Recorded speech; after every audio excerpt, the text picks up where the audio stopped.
dan emang selalu nyokap jadi coba no sayang we abi di balemo tadi udah pada dikasih karena dia pada dulu kita sebelum pulang kita ke sana cip kalah ada yang lihat itu deh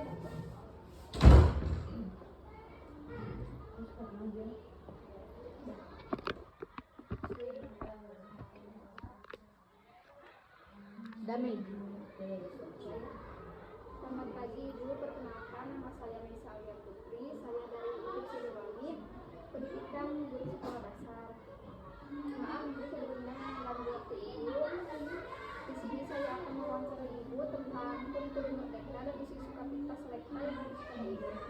Sebelumnya Ibu boleh memperkenalkan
karena siswa itu kan lulusan di kelas 1 gitu ya, banyak siswa yang karena kurang berpengalaman akhirnya di kelas 1 ada yang sembari belajarnya sebagai video siswa, ada yang audio lagi dan ada kelas seperti itu.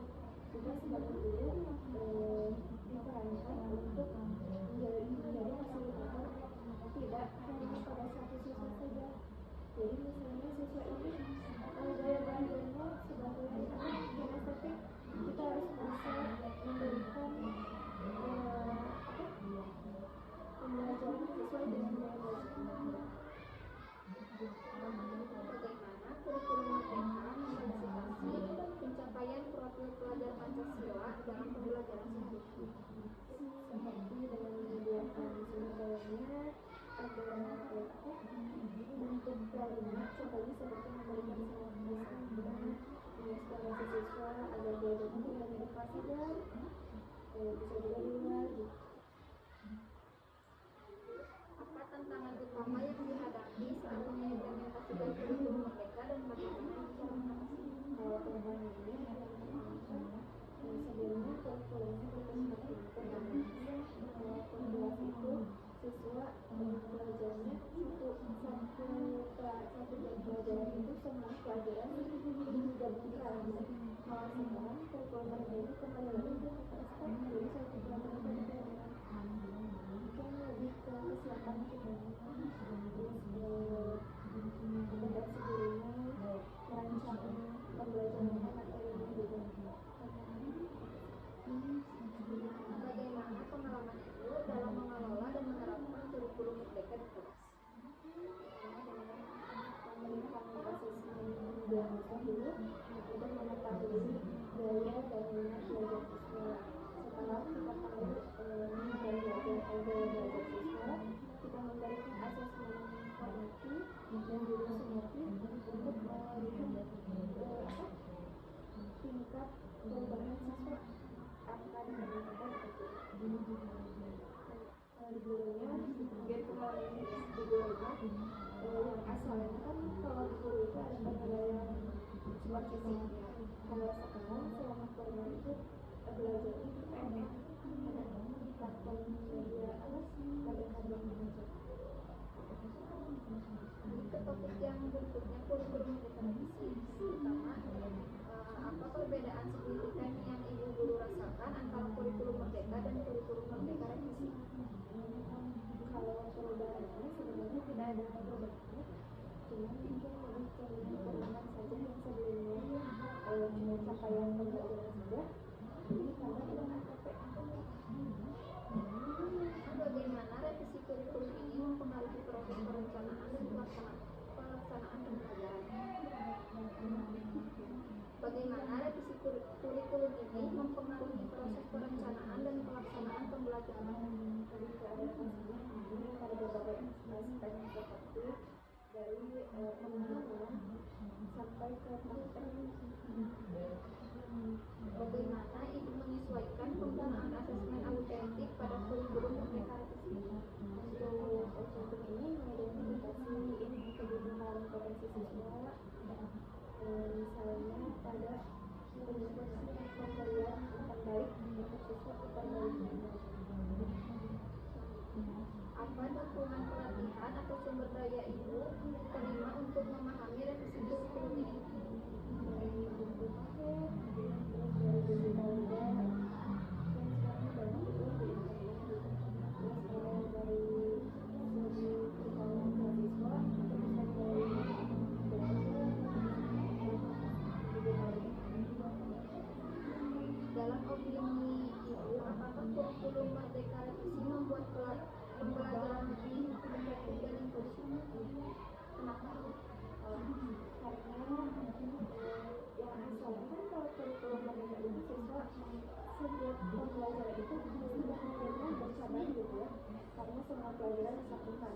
Tapi kalau di kurikulum Merdeka mereka hanya fokus pada satu pelajaran saja. Selanjutnya topik yang terakhir, praktika selekta SD pada kurikulum Merdeka. Bagaimana praktik asesmen autentik diterapkan untuk mengukur kompetensi secara menyeluruh dalam pembelajaran? Tadi itu yang asesmen awal, asesmen awal itu asesmen inklusif, selanjutnya di selama pembelajaran dan asesmen setelah kualitatif, itu terakhirnya ketika akhir pembelajaran jadi ada kondisi pembelajaran.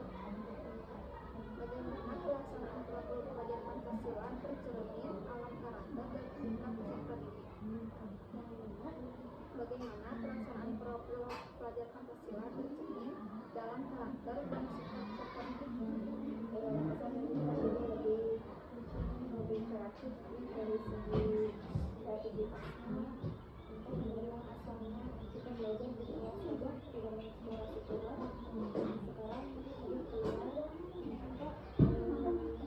lebih kreatif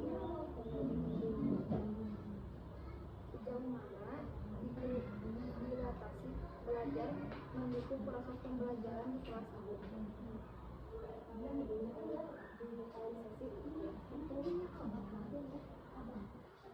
Bahkan pada setiap pembelajaran perlu adanya digitalisasi seperti fokus, PowerPoint sepertinya media video. Nah itu untuk mempermudah siswa memahami pembelajaran.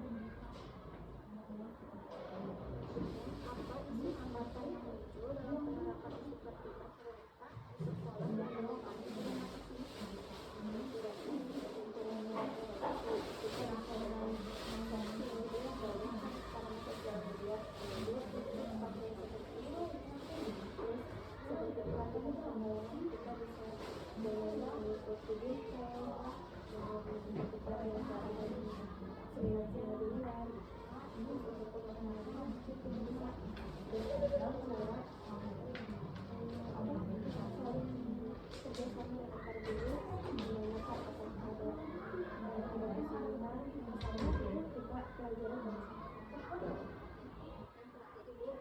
Bagaimana Ibu mengintegrasikan prinsip pembelajaran berdefinisian untuk memenuhi kebutuhan beragam siswa?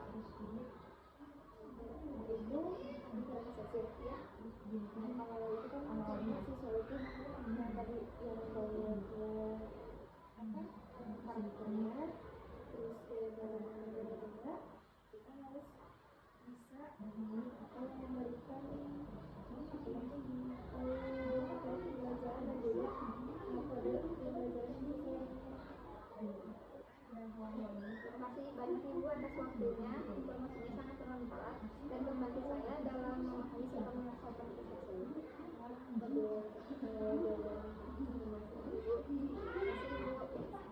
Boleh difoto dulu Ibu? Ayo taruh foto ya. Iya, iya Ibu.